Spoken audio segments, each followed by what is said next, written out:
চলো।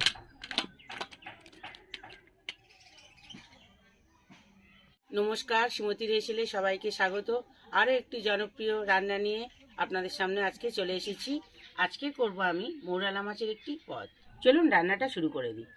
তো মাছগুলোকে এবার আমি কেটে নেব।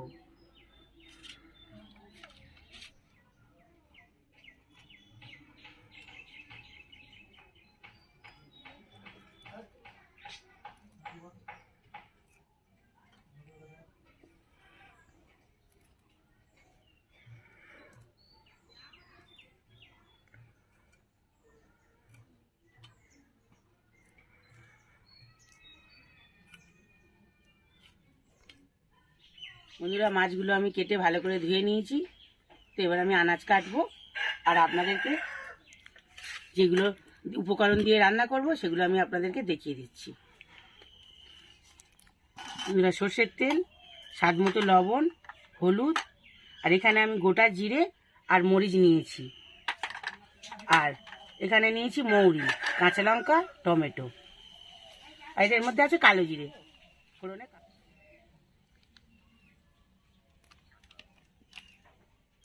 বন্ধুরা, সজনের ডাঁটা আর ঢ্যাঁড়স আর আলু দিয়ে মৌরালা মাছের ঝোল করব।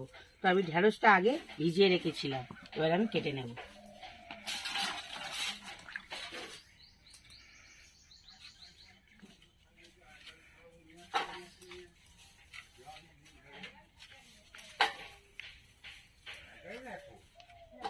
এবার আমি সজনের ডাঁটাটা কেটে নেব।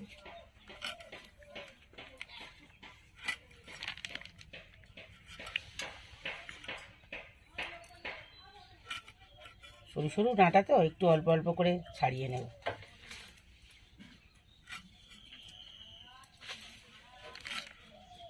এবার আমি আলুটা কেটে নেব।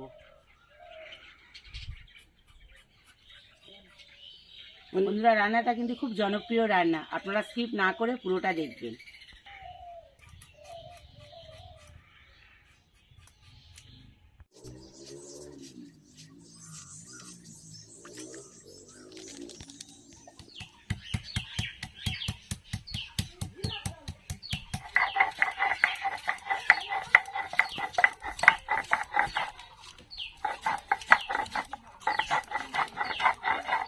এবার আমি জিরে আর মরিচটা বেটে নেব।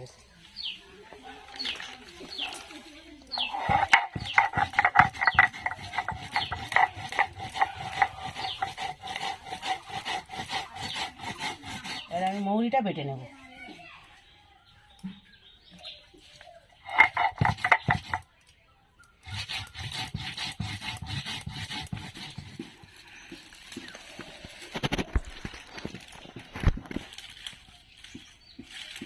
মাছটা এবার আমি লবণ আর হলুদ মাখিয়ে নেব।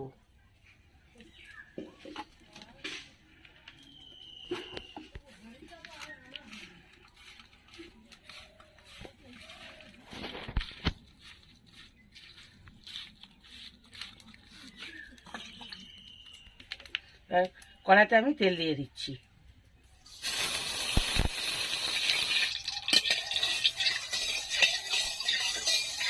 মাছটা সুন্দর ওঠার জন্য আমি একটু কাঁচা লবণ দিয়ে দিচ্ছি।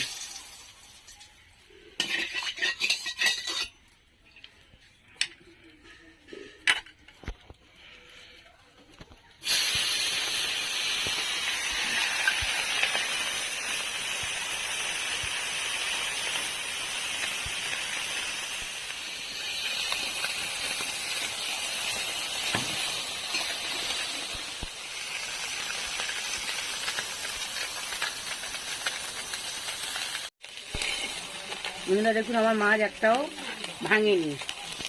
হ্যাঁ, দেখুন আমি এভাবে নাড়ছি তো খুব সুন্দর ভাজাটা আমার হয়ে গেছে।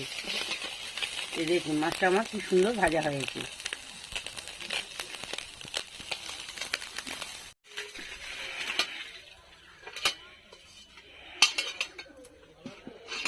কড়াতে আমি আবার তেল দিয়ে দিচ্ছি।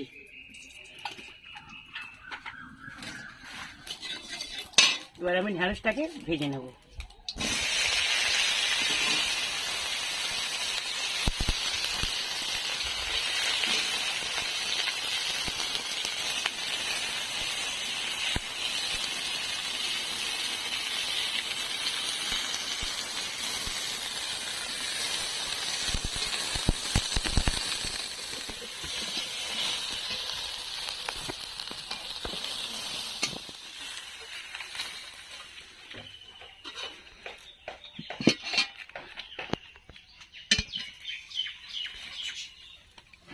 আমি কড়াই তেল দিয়ে দেবো,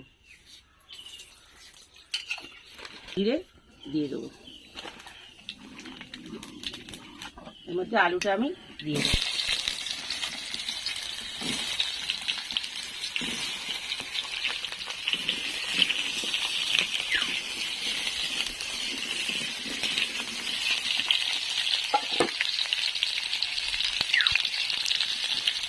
এবার আমি কাঁচা লঙ্কাটা তরকারির মধ্যে দিয়ে দেবো।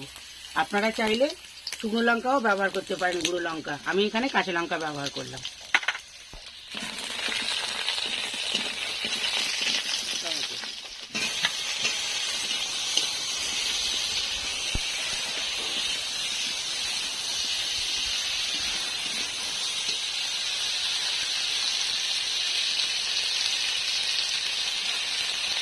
এবার আমি দিয়ে দেবো স্বাদ মতো লবণ।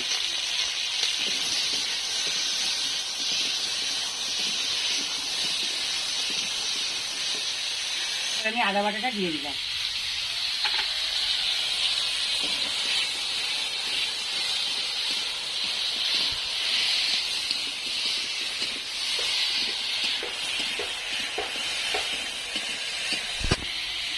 এবার আমি একটু মৌরি বাটা দিচ্ছি।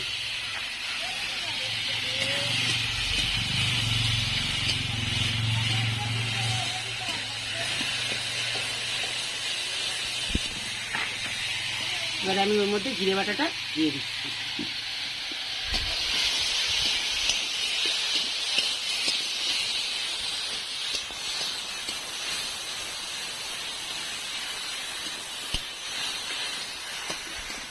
এবার আমি হলুদ গুঁড়োটা দিয়ে দিচ্ছি।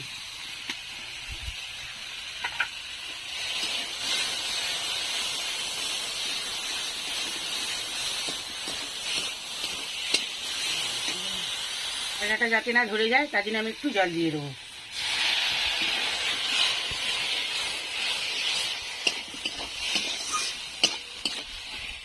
তরকারিটা আমার কষানো হয়ে গেছে, দেখুন। এবার আমি সম্পূর্ণ জলটা এবার তরকারিতে দিয়ে দেবো।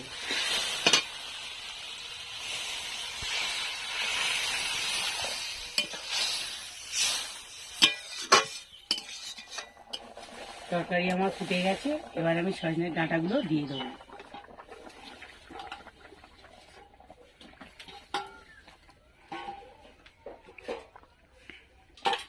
তো এবার আমি তরকারিটা ঢাকা দিয়ে দেবো।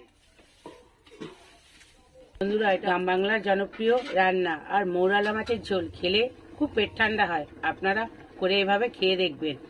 কেমন লাগে আমাকে একটা লাইক করবেন, কমেন্টের মাধ্যমে আমাকে জানাবেন। তরকারিটা ঢাকাটা খুলে দেখব।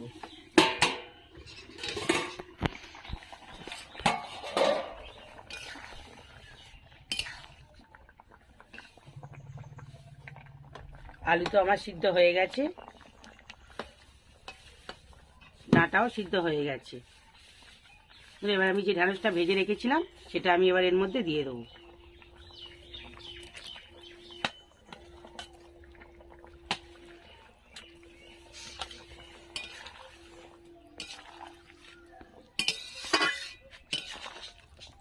বন্ধুরা, এবার আমি তরকারির মধ্যে মাছগুলো দিয়ে দেবো।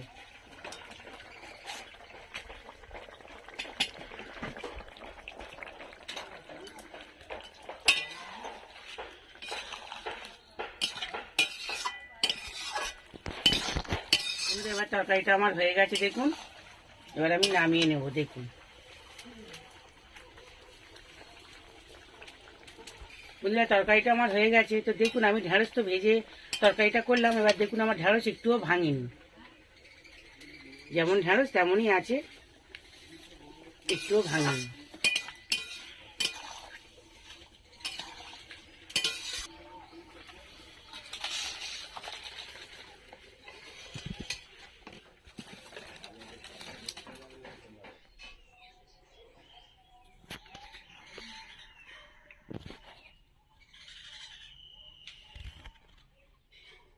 বন্ধুরা, আমার ভিডিওটা এই পর্যন্ত।